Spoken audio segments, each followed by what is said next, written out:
Hey, everybody. A few minutes late, but we were having a lot of fun in the green room, is what they call it.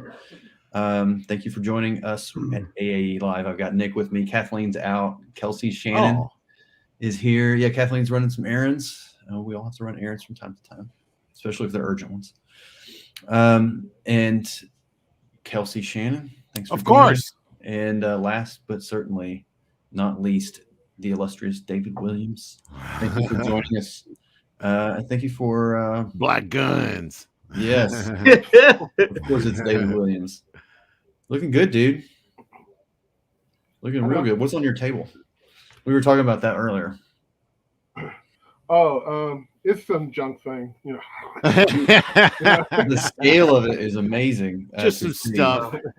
Hey, Christina Lynn's in here. What's up? Hey, Christina. I'm skipping right to show and tell. Look at that. I mean, that kind of sells David to everybody. Oh yeah. If you don't know David, you know him now. Yeah, it's a killer piece. Yeah, so we're here talking about Bass Reeves, of course. So we got in the house, we got the penciler, the man himself, David Williams, legend. And I inked this stuff too. Oh yeah, and inker. Yeah, he's he could do other things. Yeah, sure. Soon to be colorist as well. You be coloring your own stuff. Yep. Are you going to dabble? Are you dabbling in coloring, David? I'm going to. My son bought me a Cintiq because he kept on saying, "When are you going to get something? When are you going to?" And I said, "I'll get it. And he just went and bought it. Yeah, nice. Good son. Hi, Christine. That is an awesome gift. That's very cool. So I mean, don't tell Gabe that. When he shows up, just keep that hush. Let him think he's got a long career ahead of him. There you go. There's no collusion, folks. There's no collusion. It's we're strictly above boards. There you go.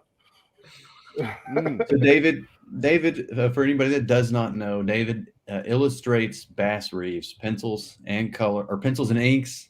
Does the covers. Kelsey colors the covers. Gabe El Tayeb colors the interior of Bass Reeves. He may be joining us in a little bit. Looking forward to introducing him. He does an amazing job coloring Bass Reeves. That's David. That's Bass, man. That's Bass. Wait, let's get into the beginning of this because it has a whole history. I heard about Bass Reeves long before I even met you, Mitch, from Mr. David Williams. He is I didn't know that. Like that's totally new to me. I thought I knew this whole story. He told me all about this. Yeah, he among many have been thirsting after this story, and he got first dibs on it. So like there's been a lot of people that wanted in on this. And David, everybody has their own take on it too. So it was really neat seeing him do like this take. And I'm curious, we'll get to that too. I'm curious how much of your own ideas that you were wanting to do originally, did you end up imbuing this one with any of that stuff? Did you like smuggle some of that in, or are you keeping that for maybe another version another time? Yeah. Put you on the spot. Yeah. I had several different versions, and the only thing that really stuck from the versions is just art style. I knew I wanted to do something different from everybody else's typical way of doing a Western and stuff. And I said, I have to do something out of the ordinary just to get people to look at it and go, hey, why is it drawn this way? And, but they still embrace it, and not to say that, a certain typical way and a very, to the letter and, form and, illustration that it looks like a typical Western and color palette. I had to take it left of that and just say, no, we got to go different. And the more I pushed it towards a fantasy, cartoony thing, the more people will go, wait, but this was a real person? You know what I mean? It'll make them more curious. That's what I was thinking in my mind. Yeah. But some of they can almost have it live in their head, more cartoony. When you do something like a cartoon sometimes, or closer to a cartoon, that's how you sear certain things in people's minds and stuff. Like you know, when iconography, you close your eyes Yeah. and think of, when you think of Batman, you think of probably Dick Spring and all that other kind of weird stuff that had, you know, such a hard line to it, or Bruce Timm, exactly, any of that kind of stuff. I think a real stroke of creativity here is how you managed to do that with a Western character who is both a biographically real person while also turning him into an icon, and also pulling out of Kevin's story this kind of very Odyssean story he writes in terms of Bass Reeves, this arc of Bass that's pretty epic and spans a lot of his life. The way you drew him complements the way the story is actually written. So it's a merging of, makes it operatic almost, you know. Yes, absolutely. Yeah. What can I ask you what your influences were? Like, did you have any particular things you were looking at or drawing from, or is this from I was looking at like Jamie Hewlett, a lot of his stuff, and the Andrew Robinson, and what's my man's name who did Pure Cider Vinegar? What's his name? Robert Valley. Yes, Robert Valley. He is a heck of a director too. Yeah, that guy's awesome. You know, Andrew Robinson, all of that stuff, and I just mixed it all together, and you know, put my sensibilities also with the acting and the drama in it and stuff. What's funny, they're gonna look at this and be thirsting after it. Like, yeah, I think so. I hope so. Ooh, look at this. Yeah. I remember when we were talking on the phone, we were talking in general, like terms of Western, and I remember asking, so David, is this more like the Quick and the Dead versus John Ford or Anthony Mann? And you're like, yeah, absolutely. And when I see your pages, everything is very vital and active, and yet there's not a single untruthful dramatic moment in any panel. You know, Kelsey said operatic, and absolutely. I'm going to pull up pages if you guys can bear with me. Carry on the conversation, but I'm going to pull some stuff up to share on the screen. I don't know if this is a spam email, but Regiman Von Wallet said he scored 104% profit on wheat yesterday, so I'm in a great mood, LOL. So congratulations, Regiman. Like on real wheat or like video game wheat? I'm thinking wheat, like maybe he's got some stocks, some what would wheat be, a commodity? I guess a commodity. Well, all the better for him to go to Nora and pony up some extra cash for the campaign and share the wealth. Yeah. Oh. And upgrade. Upgrade to a Kelsey. Upgrade to a Kelsey Shannon head sketch, or you know me, I'm going to shill every time I get. Let's just turn that wheat into magic. Do the date with Kelsey, and I'll give you some stock tips. Yeah. There you go. You shouldn't follow any of them, but I'll give them to you. The opposite, you'll be just fine. Right. No, wheat, grain, commodity. Nice. Yeah. Share the wealth with allegiance. Pull some batteries for actually. So, with Bass Reeves, what do you think is like out of everything that you've done with the action? You got all these characters, these cool like Indian characters, Native Americans. You got the drama with Bass Reeves' family. You got the stuff with the judge and all this. There's so many elements to this. What do you think is the part that really like you dug your heels in? You're like, or you dug your teeth into. You know, you're like, oh, this is what I'm really enjoying here. Any of the stuff with Benji and Bass, all of that kind of emotional stuff, and the father being distant and all that kind of stuff.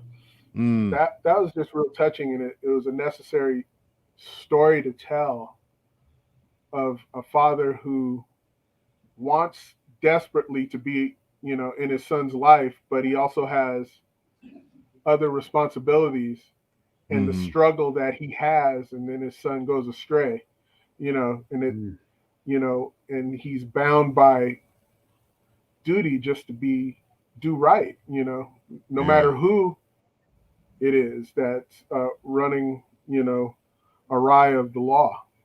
That's a powerful story. And in spite of that, he still has Mailman. Wolf, an I unflinching bet love Wolf. for his son. I would bet that that's a fairly common thing that comic book artists, you think that we're like after all the action, and we are. That's fun. But man, you get us going when we get a really resonant emotional scene to like act. Oh yeah, look at this. Speaking of action. Yeah. Look at the emotion all over the page. Yeah, this one was a real stunner. And the green bass at the end, who's just like, oh man, I can feel it. I love that fill light that Gabe's putting in on the dude. You know, he's handling the lighting really well. Oh, of course, yeah, I mean, absolutely. David knows what he's doing. That's one of the things I always liked about coloring him is that you start throwing in colors and you're like, oh, the lighting's already there. It's where okay. And then you just do what's there, and it's like, okay. I actually learned a lot about lighting just from coloring his stuff. So he knows his stuff. All right, enough about David. Yeah. I wrote Gabe quite a bit after you left once he got on it because he's a very competent and very talented artist, colorist who was doing a lot of DC stuff. But when he came over, he was using some of that mentality, thinking that would be right for Bass, and I was just like, yeah, no. You may have coasted a DC, pal, but yeah, exactly. Yeah.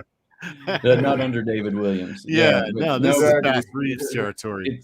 But he really pulls it out, and that he's synced up so much with you, David. It's an excellent compliment to your line and the way you use shapes. Yeah, and he'll tell you that he thought that, I was going to kick him to the curb or something like that. But no, I wanted to mold him into something more, not, take away from what he does, but I just wanted to mold him into something. Speaking of Gabe, hold on. Oh, is this him? Oh, is Gabe here? All right. Telling you how his steak went. Hello. Okay. Gabe will be in momentarily. He said he's been backstage for a while. Oh, has he? It's below my like when. Anyway, just get him in here. He's on the phone. I'm gonna wait till he's off the phone. Gabe, are you there? Yes. There he is. Can you hear me now? Yeah, no, I've just been there for a few minutes. How you guys doing? Good. Gabe, how are you? We were just talking about you. I heard it all. Thankfully for you guys, it was good. Dude, he's representing the Seagal. That's for me, right? Right. Oh, is that what's back there? Yeah. There you go. Well, I can change it. I got Van Damme. I got everyone. So yeah. We were going over. Huh? Oh yeah, I had this. Oh yeah. Oh, it's gone. Right. Yeah. I said, that's my favorite image that we've done together on the book. Oh, it's pretty sweet. It's an extremely special one. Dave, do you have the original art to this too? Or is this one like in the family vault? No one's ever going to touch it. No, you already sold it. Yeah. Yeah. I got it all. You want to see that one too? I would love to see that one. Let me make it. How was your steak, Gabe? It was delicious. I had to go in the bathroom and make sure I didn't have meat in my teeth because I'm going to be on the air. But my wife's a bit of a cook. Yeah. Oh, that's nice. Put her to work cooking for me. What are you doing, Mitch? You're center stage. I'm trying to see if I can highlight David's and make his the biggest. Oh, there's a little boxes underneath. There's usually a square in the the left corner, and you can make a full screen by clicking it. All right, how do I make David's full screen? Wait. Yeah, so get David on the bottom stuff, like the little boxes underneath the broadcast. You're on StreamYard, right? Yes. Okay, underneath where we all are the little versions of us and all the stuff you're going to put in. I see, I get you. There's a little square that says full screen. If you touch it, and it'll make David full screen. So I've only been doing this for 5 years now. There it is. Wow. There's a 50-50 chance that it was going to go full screen or the entire broadcast would stop. Yeah. Oh my God. I just That's love how incredible, David. massive everything is. It's just huge. Yeah. Yeah, I've got to see all this in person. I want to come out and visit you because this is truly special. It makes me wish I did mine original. Could we do like an art show, like in Arkansas, of all the You know what? original art. The U.S. Marshals Museum is here. Oh, that would be awesome. I'm going to reach out to them. I have some friends that are involved with that museum, which is the only, I think it's the main U.S. Marshal Museum for the U.S. Marshals in the country. It's stationed here in Arkansas in Fort Smith. I'm going to reach out and see if they'd be interested in something like that. I mean, this is just spitballing on the air, and it might not ever happen. They may have it. Sure. I think they'll have interest. This is a very special project, and it should be shown. Hey, yes, Andino, I was keeping track. I'm glad you showed up. Kelsey, you mentioned that you're a little jealous that it's original art because I know you're doing everything digitally. Yeah. And I know Mitch, you do yours all digitally too, right? Yeah, I dabble in just some recently though. Yeah, but yeah, I can't do it. I can do it, but I don't want to, man. I want the artifact. I want the thing for the stuff I'm drawing. I keep trying to draw it digitally because I know it's legitimate. It's beautiful. Blow David up again. Oh, yep. David's back. You're using a Cintiq, right? Yeah, I use a Cintiq and I use my iPad, but I mostly just do layout there, then print it in light blue, and then I'll do like finished pencils and inks on actual real boards. Yeah, that's the way a lot of guys are doing it. I'm actually thinking about doing the same thing. That is awesome. Yeah, it just doesn't feel the same to me without the artifact, without the actual piece of physical artwork. Yeah. I can't get past that. So are you doing the blue line thing, David? Are you like doing the layouts in digital or all on paper? No. Old all school. on paper. Oh. Yep. Jealous. I don't know no other way.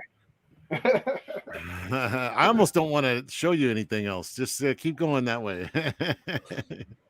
gotta hold some of the true old aesthetics in place. Sorry.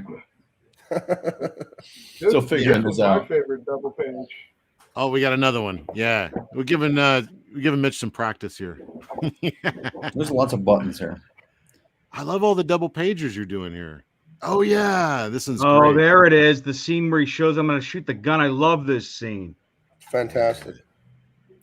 Yeah, I like how you went angled with that one shot, like going across. Yeah, so this one, David, you can never sell this one. I will come to your house and make you regret it. Doing something silly.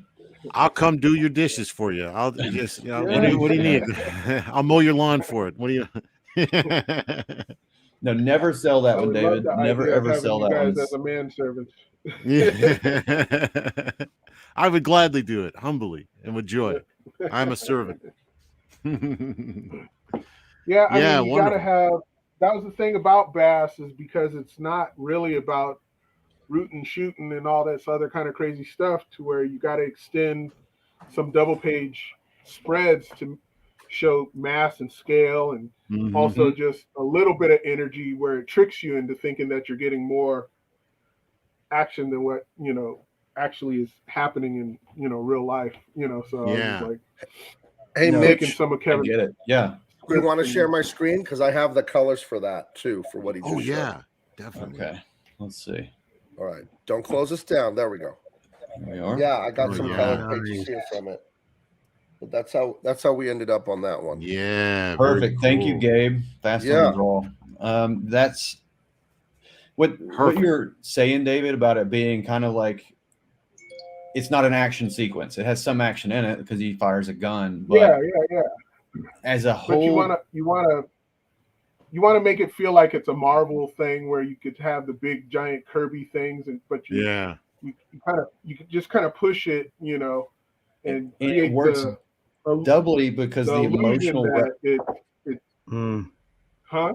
the emotional resonance of that, any of that kind of stuff, like in your face, where Bass is coming at you and the foreshortening and all this other kind of stuff, and I love all the dual lighting Dave's doing that here. It's as big as any kind of Marvel or DC book. Yeah. No, and it's a Western. And here's that horse there. Yeah. And Dave's the one that gave me the idea to make the horse shimmering, like it's almost like magical or something like that. Yeah. Oh, cool! I It's didn't like know that. glowy. Yeah. So I love the double page spreads. They're a ton of fun to work on those. I like the way you do the nose. That's something that like it's like always a trick for me, and I'm always trying to get it right. But you got that little glisten on the nose of like all the characters, and this little bit of redness, this little blood in the nose. The glisten is something I just came up with when I worked at Wildstorm coloring there. But the redness in the nose, that's Elizabeth. That's totally Elizabeth. Oh, no kidding. Yeah. I noticed it in the Futurist, and I thought that's gorgeous. So beneath the screen layer where I'm rendering, I have a color layer, and I'll paint it all pink, the nose and the ears and everything, and the cheeks sometimes, even the lips sometimes, and then I'll make it really transparent. You know what I mean? Yeah. But I saw Elizabeth doing that, and I think she said something to me in an email or pointed it out, and I thought just a little touch like that, that's just the. It just adds so much life. Yeah, it just adds a lot of like. It just looks like blood under the skin, and being so like design oriented, that little touch, that's very subtle touch, just gives it a lot of life. Right. Great dual lighting on this one too with the purple. Yeah, it's a lot of fun. Working with Elizabeth has been quite inspiring because the standard is so high. It's like, you come in here and you got Kevin Grievix, he's a genius writer, right? And you got Dave, he's got like standards like you can't believe, and it just makes you better. And then Elizabeth, she won a few. I don't know if you guys have heard of these things. They're like Eisner Awards or something. Yeah. So she's pretty damn good at what she does. I remember those back in the old days. Yeah. So it's great to be around people that are excellent because iron sharpens iron. You know what I mean? Oh, I see you doing the splatter effect. The or what's it called? The diffuse dissolve. Dissolve. That's right. Dissolve. We started. That was really fun to play with. Yeah. Yeah. She recommended that to me. Scared the hell out of me though. I was right. Yeah, because when you zoom in, suddenly it just looks like.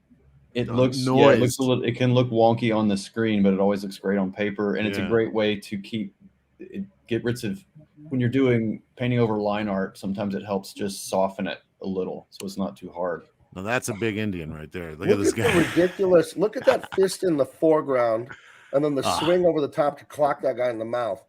That's like Dave. That's just like. So when I color and it looks good, it's like, but you're setting me up, man. You're setting me up so easy. Hey.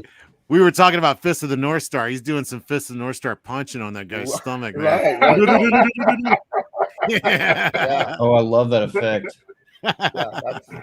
That's fun stuff. Man. You don't know it yet, but you're already dead. Yeah. Brilliant. Yeah, so fun, man. This is going to be a great one to have collected. I just can't wait. I mean, look at again the acting in the faces here that Dave puts in. Because you could just draw a generic 1990s Image Comics angry face, but look at when that comment drops out. Look at the smugness on this native guy's face. He's like, like you're gonna, And then over here, you look at Bass and the determination just from that gritted mouth. So I think Dave's acting is great. The guy awesome. I think that does like that always impressed me as a kid who could do acting with the fewest amount of lines was Kevin Mcguire. Oh yeah, he does so much emotion with so few lines. It's pretty amazing to me. I used to like Paul Smith. Also did a lot of it. Very few lines, but had a lot of emotion. Someone was telling me it was you, Dave, that you knew Paul Smith and you saw a bunch of original art at his house or something. What was that story? Oh man. I think I know this story. Me and a friend went over to Paul's house, and this was probably in about 96, 97, something like that. Back when Dave was like only 40 years old. Yeah. Yeah. And we stayed at it. We were there for like hours, and we went to dinner and came back, and we were there hoping to see some art, but we didn't see any, and he only had like sketches on his table.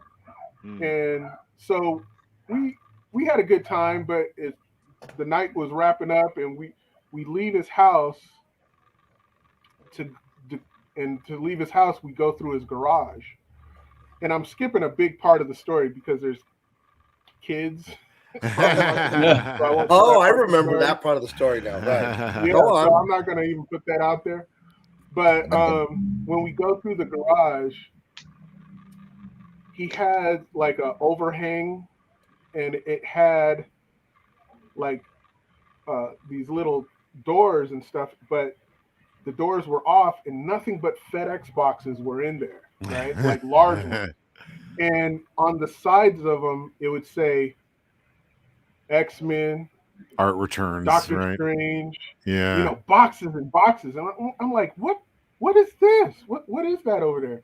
He goes, oh, it's all the original art for all the X-Men I did, and because he never sold the art. So he never even opened the box from the art return. Holy smokes! No, it was just that he would just shove it all in there. He didn't care. He just kept it, and it's just in an open garage, like anybody could have. You know, Oh, man. he was just so casual about it, and so we were like, oh my! So we're like going through this stuff. We ended up staying there another 3 hours, just looking at classic X-Men originals. Oh man! You know what I mean? Doctor Strange, you know, just countless books that this man worked on, and he wasn't selling any of it. You know, wow. I'm hoping because he didn't. I'm like, oh, I was hoping he was just gonna break me off. He said, "Oh yeah, you can have that." Yeah. Well, I mean, would he? Or I mean, has he sold any, or is this just not a priority to him? I think he has in recent years, but back then he wasn't. Yeah. Selling any, but I think that's why he survived so long, is that he'll like sell off one and $30,000, you know. Yeah. You know, you can pay over for a while. Pay a year's rent on that. Yeah, you know what? I just found out that he did a stint on Nexus way back in the day. Oh, yeah, those were great. Yeah, they were very good. There too. Yeah, had those there too. Oh, dude! I just picture it like the archive at the Indiana Jones. Yeah, it's just that's boxes. How I picture his garage with just crates everywhere.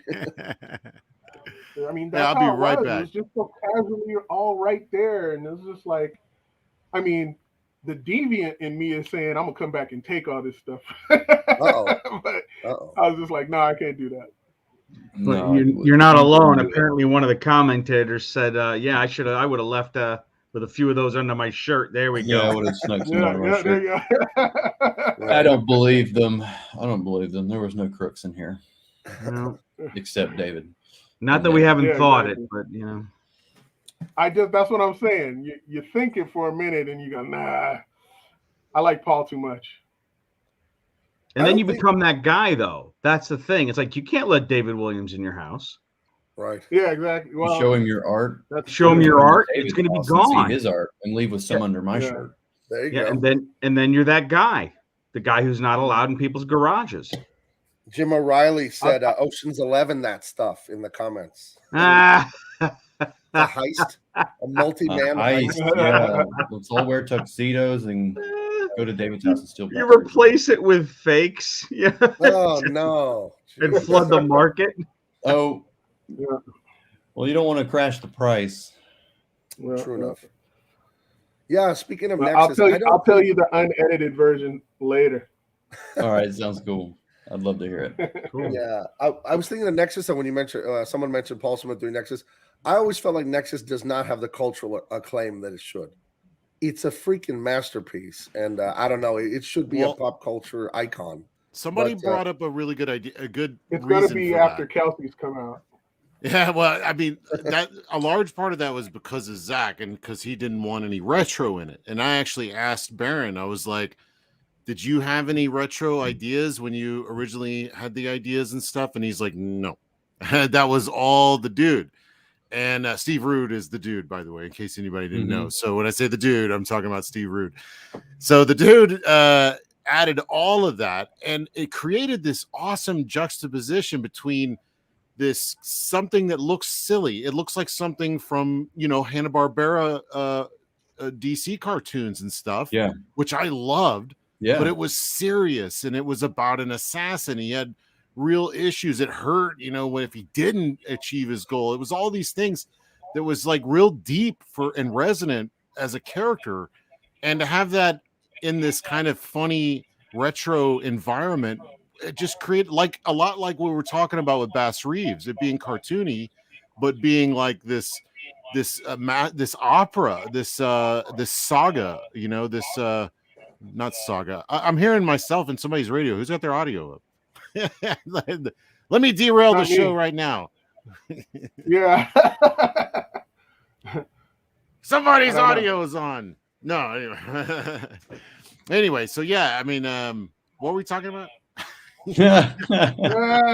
Nexus and Bass Reeves. Nexus and how it relates to Bass Reeves. Well, okay, so not to change the subject, but I was curious since we're talking about Bass Reeves and we're in a room filled with who I consider some of the biggest movie fans I know. Let's do a casting. Who is your perfect Bass Reeves?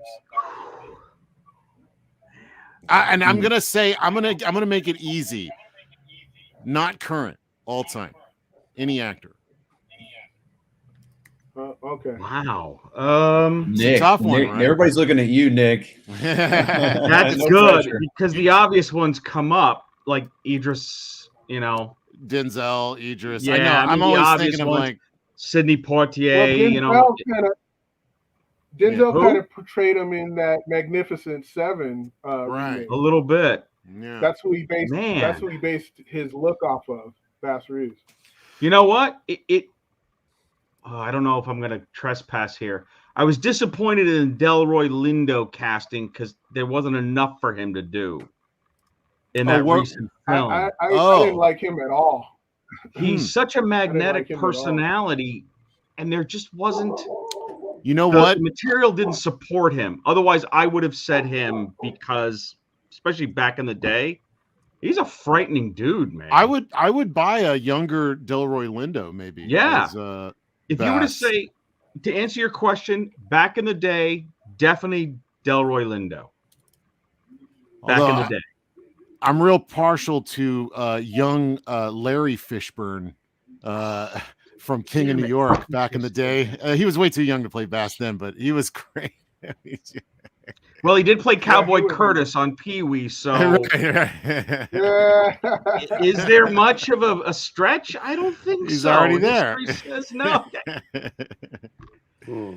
Yeah, so that's a Yeah, tough I one. think I mean, He would have been good, but also Jeffrey Wright would be good. No, remind me, who's Jeffrey Wright? He's the new Playing Commissioner in the Gordon. new Batman. Oh, Yeah. I'm not sure. Let me look him up real quick. He's also in the new Wes Anderson film, The French Dispatch. Oh, okay. I've not seen that yet. Is it JEF or GOF? Joffrey or Jeffrey? He's a Joffrey, Typical I think. Jeffrey. No, it's Jeffrey. Jeffrey? What is it? Jeffrey what? Right. Jeffrey Wright. W-R-I-T. Yeah. Jeffrey Wright. Oh yeah. Yeah. Oh, okay. Yeah, from he was in that other Western, even though he didn't play a cowboy guy, he was a scientist guy. Oh, Westworld. Westworld. The guy from Mhm. Westworld. Okay. Yeah, I've was liked this also in guy that for a while. He was Yeah. also in that movie with Tobey Mcguire where he was a slave helping these other guys. Who is this? I bet you it's Kevin. Get him on here. Get him on here. Bring Hear him his on. casting. Yeah, no, it's not Kevin. No, that's That would've actually- been- that would have been awesome. I actually, now that you mentioned this guy, I think you're spot on. This guy would actually be very good in the role. He's looking a little old, but if you play later years Bass, towards the end, that'd be sweet. He did a great job as Jean-Michel Basquiat in that Yeah. biopic. Yeah, Oh, that was him. Yeah. yeah. I didn't know He that. blends into his characters. Yeah. Like the next thing I saw him in after that movie, he was playing this insane drug dealer in this movie that I just caught one night. And I'm going, hey, is that the guy from Basquiat? There's no way you would have known. He just blends. Well, I remember. And he does this thing with his voice where he could change his voice. Too. Yeah. You know, I he always sounds remember. like from Basquiat to Gordon. It's like Right. you would really Remember think him in they're two different Ali? people. He played the photographer. Oh yeah, I yeah. remember yeah. in Ali. I hate to say it, he kind of stole the scene. No, I Kinda- remember him. I remember him does. kind of freaking me out in that remake of what's that movie with the Queen of Hearts and like they're reprogramming soldiers? It's a remake of an old Sinatra movie. Oh, the Manchurian Candidate. Manchurian Candidate. He's in that. He's one of the guys that kind of loses it, I think. If I'm thinking that right. He's been in all the recent James Bond movies too. Yeah, right. Yeah, this guy's good. I think you're onto something. Have you guys heard of Ron Hall? That sounds familiar. He's like in a lot of B movies and blaxploitation and stuff. He was in like Bloodsport 2 after Van Damme was gone, but he did a lot of kung fu stuff, and I don't know. I did a comic book based on him last year, actually. Oh wow, really? But yeah. There's a guy that beard. Yes, yeah. I got a tiny picture of him on my. Oh screen. yeah. If you I found it on an internet movie database. It's a tiny picture of him actually dressed up as a Western kung fu master. But if you want to show it real quick, Mitch, I have that on my screen. Oh, there it is. If this guy knows kung fu, I know who he is. I just never liked his voice. Okay, yeah. If we're still going with the premise of all time, I'm going to throw out Paul Robeson. I know that's a tiny picture, but it was the best I could find. Yeah, that's cool. There wasn't much on him. He never really hit it big, but he did a lot of great cheesy action stuff. So very cool. Yeah, so I don't know. I'd vote for him since I saw him in the outfit just now. Whose phone is ringing? My God, this is madness. No, I've disconnected everything. It's not me this time. That's Dave, and the echo was Dave too. I blame Dave. I don't have a phone. I don't have a phone within like a mile of me. I can't. He says he has a crappy camera and a crappy mic, so it's got to be him. But you know I'm talking about Paul Robeson, right? What's he in? He was in the Emperor Jones, very famous singer, showboat actor. He played the Black Macbeth for Orson Welles. One of the great stage screen actors, and a heck of a he's an advocate. I can't place him for black like arts. Marijuana. Oh, okay. I'm just I didn't know. He may have been. I don't know for certain, but let's just say. Yeah, and that's cool. I can't place his like. He played football at Rutgers. There he is. All right, cool. Not a great picture of him, but if you look at him in the Emperor Jones, he is a very imposing man back in the day. That's him older. If you get a photo of him younger, and he has a great voice. This voice. Okay, that's what I was about to bring up. Here we go. He's got the hairline and the nose. There he is. Look at this guy. Wow. You put a mustache on him. Look at the cheekbones and the eye sockets there. That is, I like it. Yeah. And guys, try and Google, hit up a YouTube and get him singing or talking. It's like, it's the voice of God. You're really? Oh my God. Human beings come around like once in a lifetime. He was huge back in the day. One of the most famous people on the planet, believe it or not. Wow. Will you at one time gathered like wheat or burned like chaff? That's exactly definitely got to have a good voice. Yeah, good stuff, man. You ask Kevin Greavix, he'll go, "Oh yeah, Paul Robeson, I know him." I would love to hear Kevin deliver that line. Gathered like wheat or burned like chaff. I can't do a good Kevin Greavix. David does it pretty well, I gotta say. Yeah. That's the first thing I asked David. He was like, "I'm talking to Kevin Greavix." I'm like, "What? Does he have the voice?" And you're like, "Yeah." It doesn't go away. I think he had that voice at 8 years old. You know what would be a lot of fun? We could record a Bass Reeves story time video with David and Kevin reading parts. Like an audiobook almost. David, are you down for that? I'll do Nelly.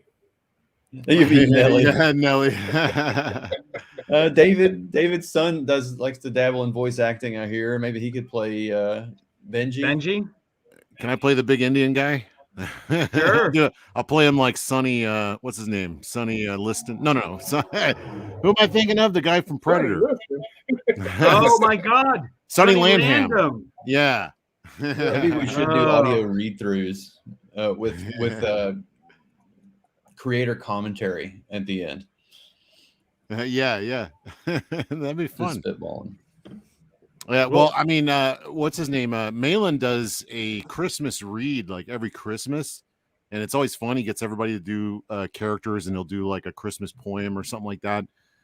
So, and it always is fun to hear. So it would be fun to kind of do a little storybook kind of on a special occasion, like some, I don't know, some Bass Reeves' birthday, do a read through or something like that. There you go. Mark it on a special occasion, and then we all get together with our copy of Bass Reeves and do just a complete read through. Maybe not complete read through, but read through of a song. Bass Reeves Christmas special.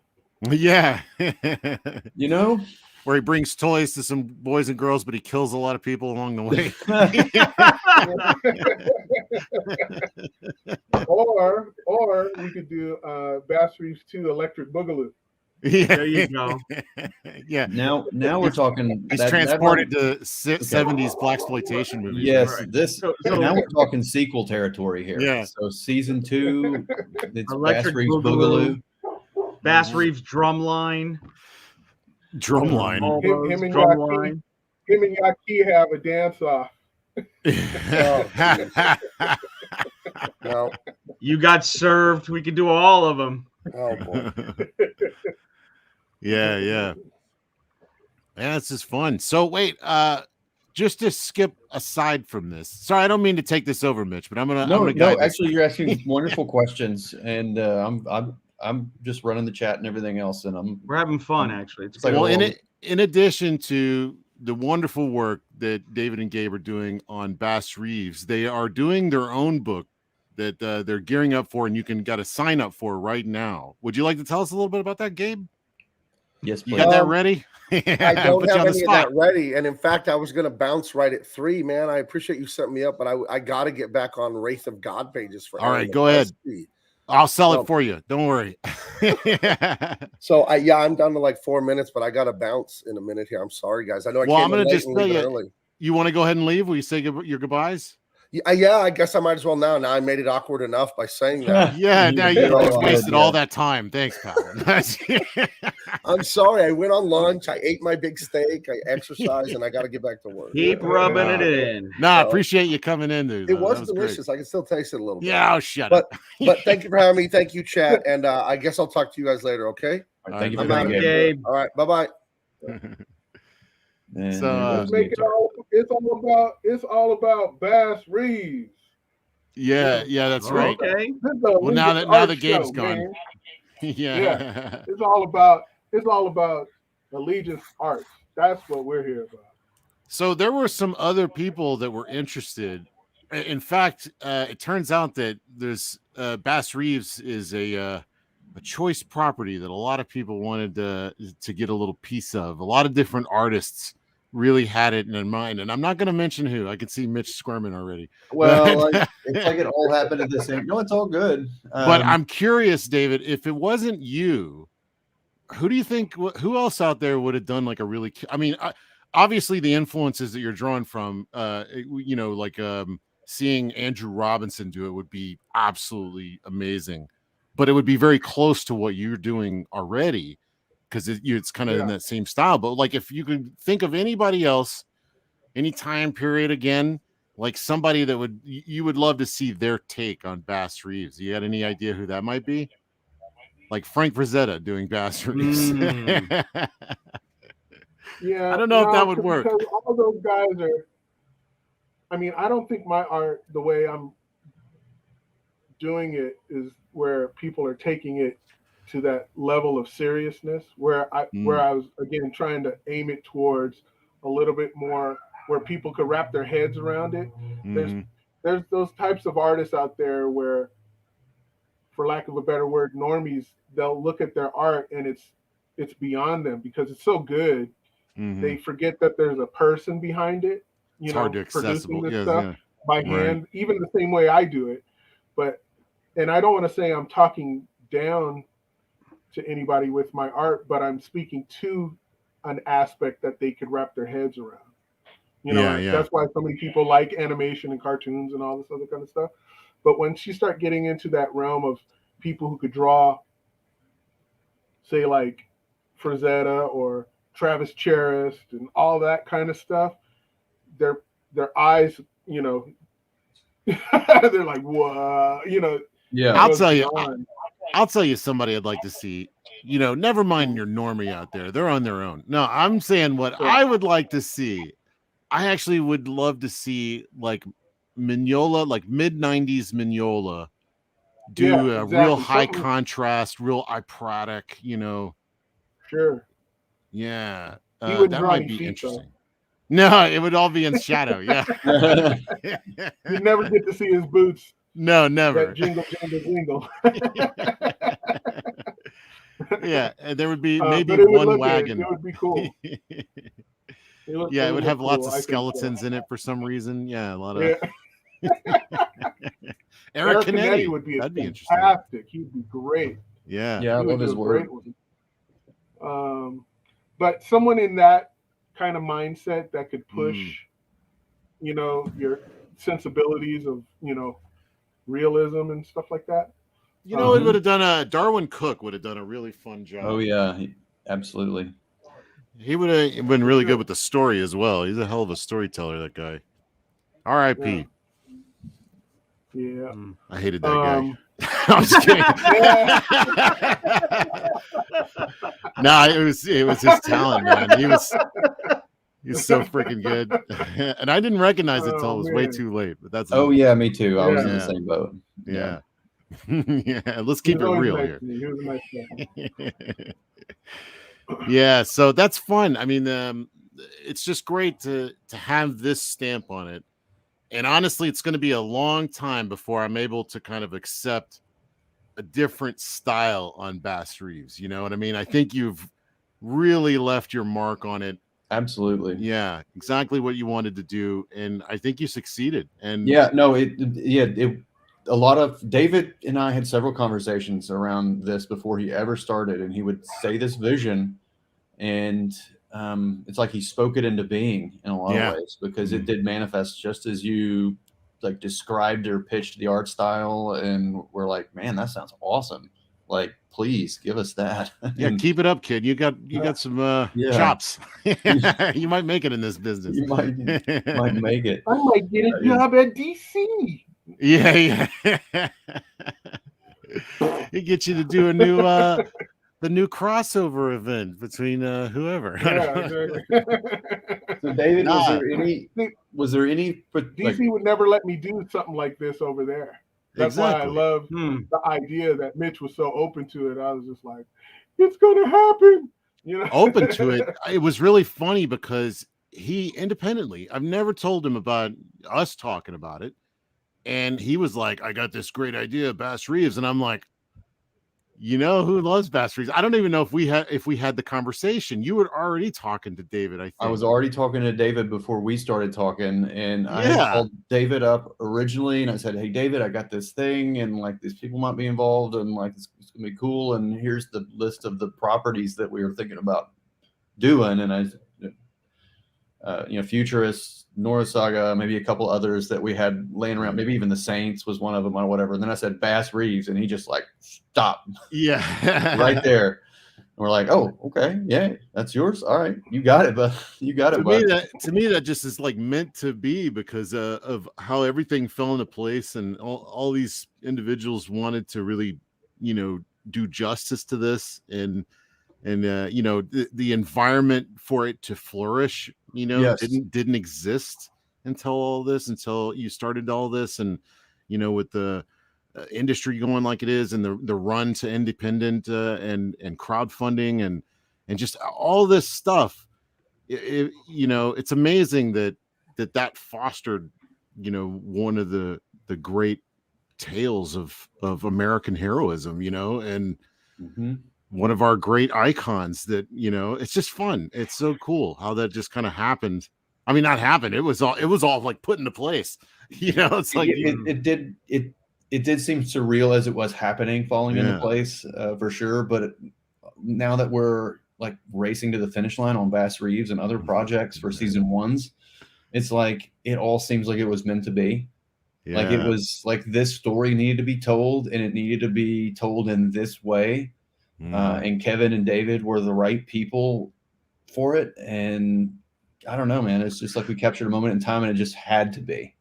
No, It wasn't easy to put it all together. That's for sure at all. But it's like we had purpose. Bass Reeves was another addition to a lineup of books that gave this entire thing and all the creators and all the parts, a purpose as a whole and as an individual books. And then it all, and from there it was just hold on to the reins, brother. Yeah. Tell Kevin you'll be with him in a minute. Do it in the other room. The crazy thing about even Bass Reeves, remember, Mitch, you had another writer or some writers in, and I said, no, it has to be Kevin. And you say, oh, I know Kevin. And I called him. Me and Kevin were talking about independently doing different Bass Reeves. He had his own version and I had some other versions and all this kind of stuff.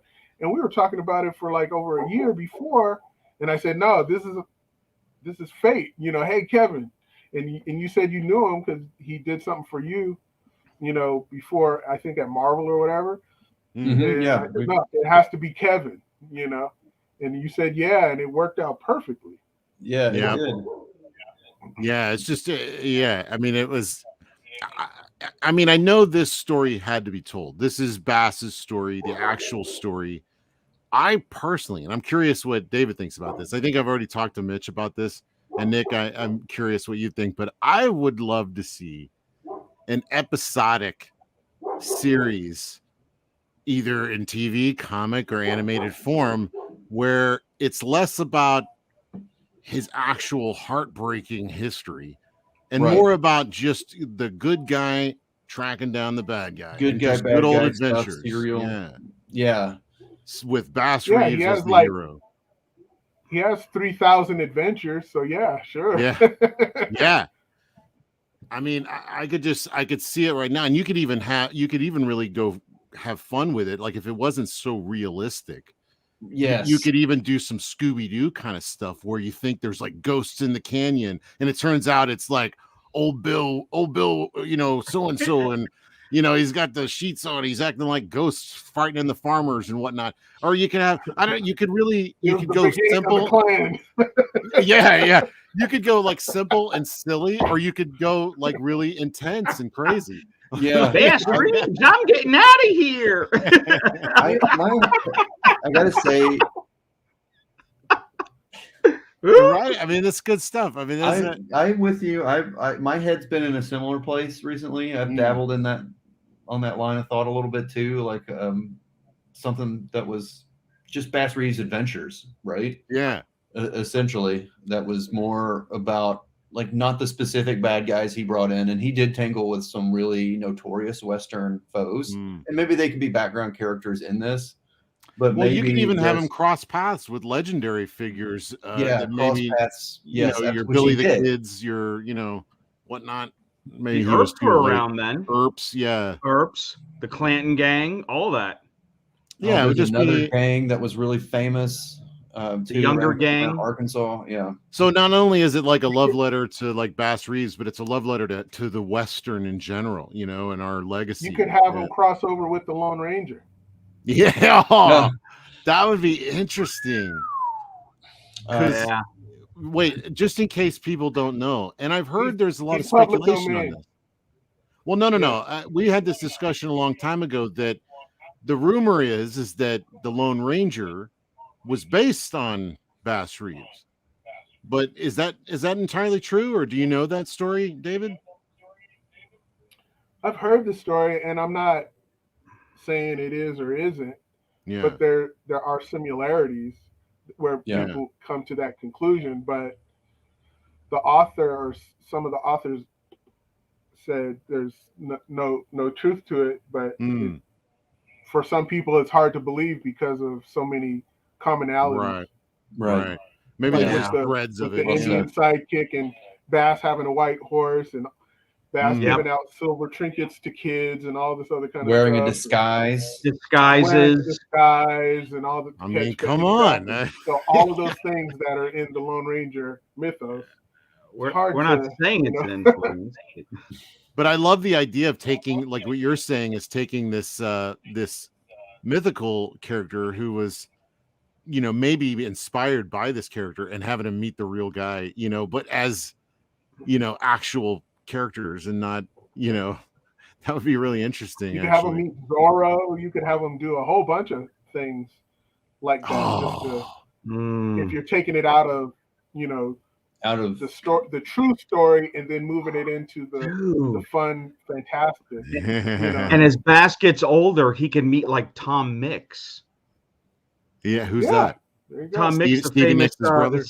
the silent cowboy, the silent film cowboy. When Tom Mix was like a little boy, and you know, of course, Tom Mix is now inspired by this legendary lawman, you know, and Harry Carey Sr. and all these guys. Yeah, a lot of these guys were they were cowpokes, and they became actors. You know, actors.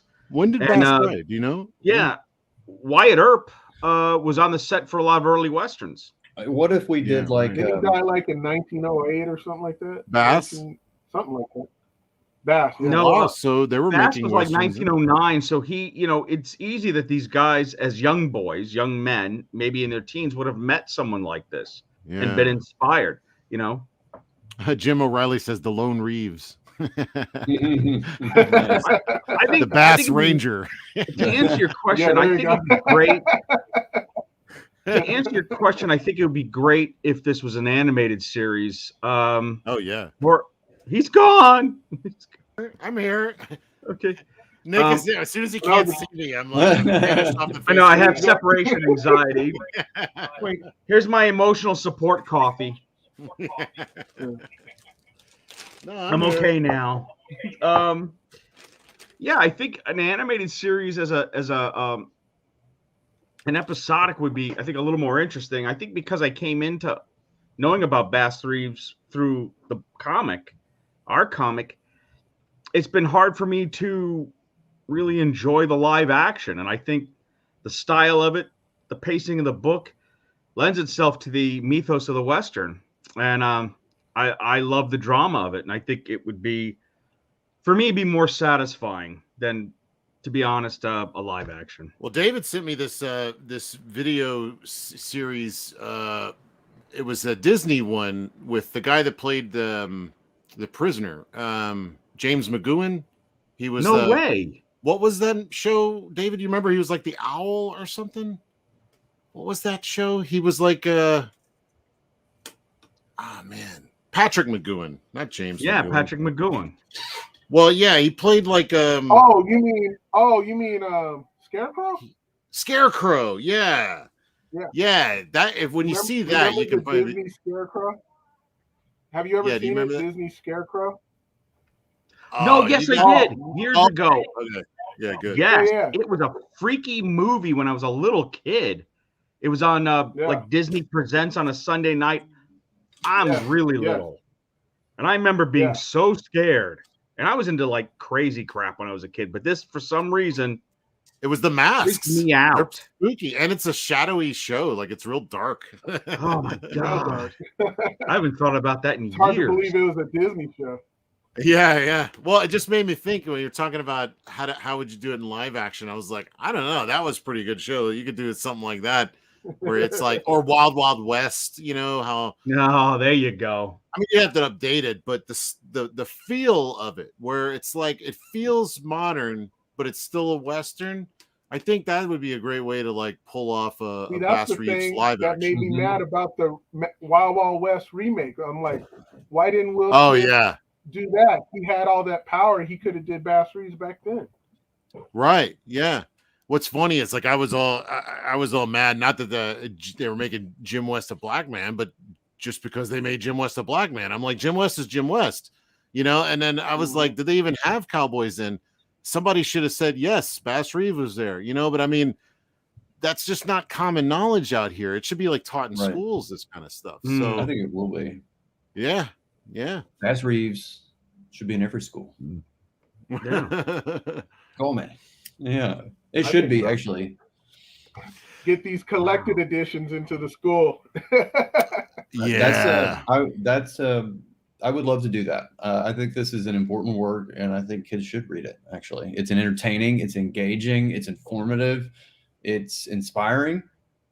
and that's everything a kid, will both need and want to read. So great illustrations. Like, what's not to love about it?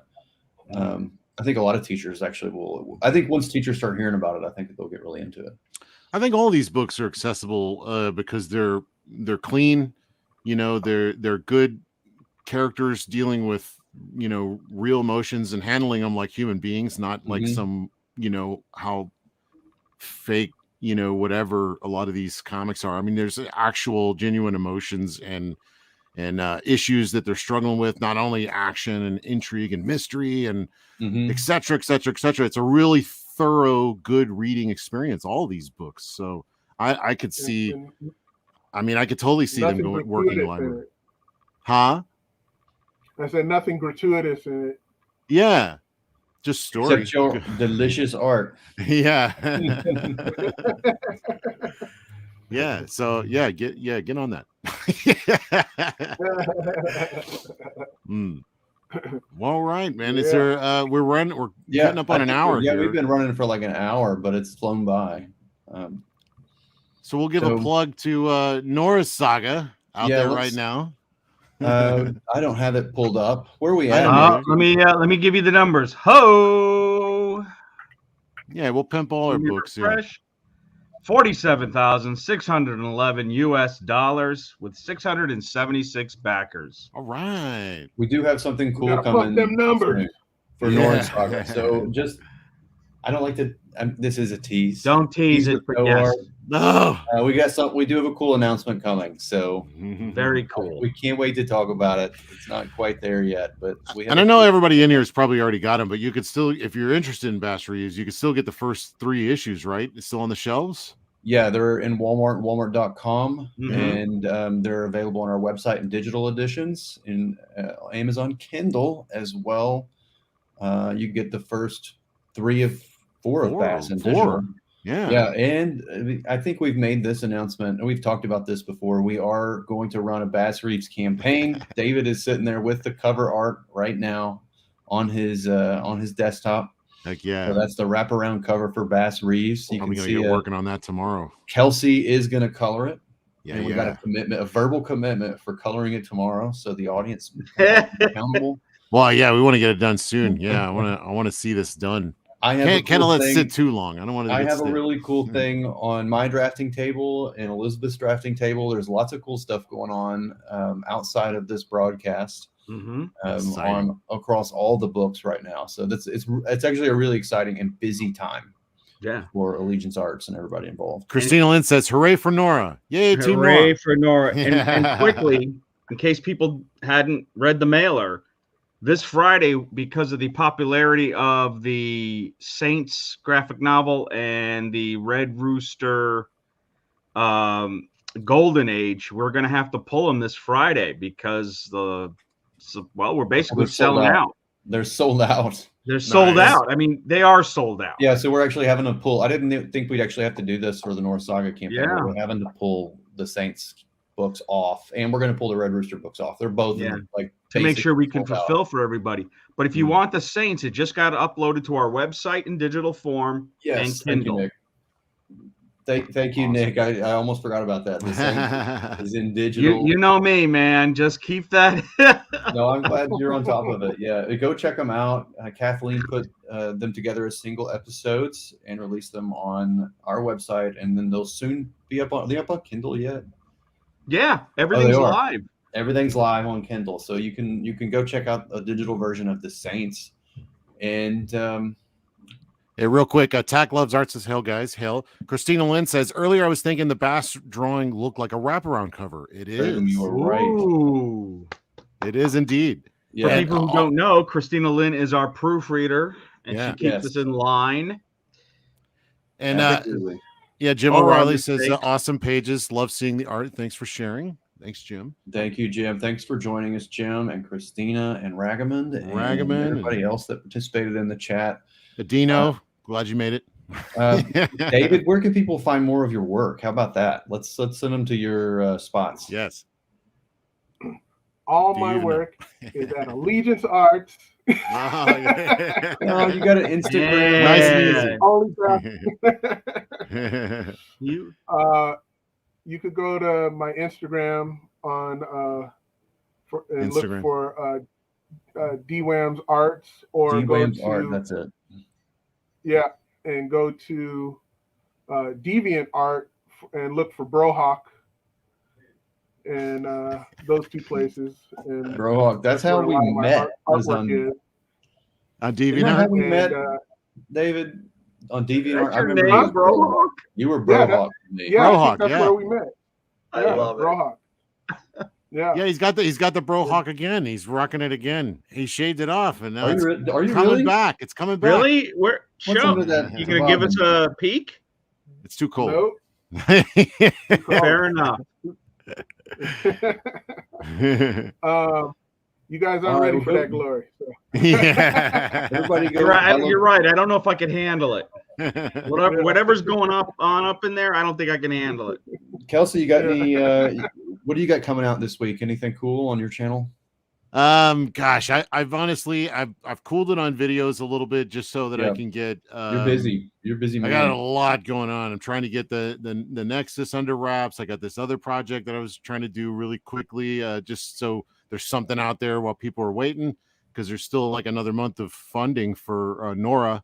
Yeah. And I got to get Nora going. That's coming up. So I definitely got another Remember When video in the pipe. And I think it'll be a good one that people want. I will tease. I'm going to do Rogue. Yeah. Oh, I'm going to do cool. Savage Land Rogue, because you remember when. Yes. But how can I help me come up with a title? Remember when Rogue was savage? I don't know. Is that good? Yeah. I like that actually. I like it a lot. Yeah. Because it's I think that was the Rogue. that's I kind of like, that was my original waifu. So anybody in Oh the yeah, I anime remember knows them like, dude, waifus. it was like a wildfire, right? Oh yeah. That thing spread like a brush fire. It was So crazy. maybe I'll get that coming out soon. Yeah. That's awesome. I'm gonna love that. Yeah. All right. Well, everybody go check out David on Instagram, DWAM's Art. He's everywhere. Yeah. And yeah, he's everywhere. Thanks for joining us. Thanks for being here with Nick and Kelsey and our special guest, David Williams, Bass Reeves. And Gabe. Bass popped Reeves in. Volume 1 cover sitting right on his desk. It looks beautiful. Mhm. Go read Bass Reeves if you haven't already. You're in for just an unforgettable experience on every level of artistry, writing, mythic storytelling, mind-boggling art, and a style unique to itself and the world that it's in. So can't miss it. Thank you guys. Peace out. Go check out Nora, norasaga.com. Bye-bye. Catch you later. gang. Bye.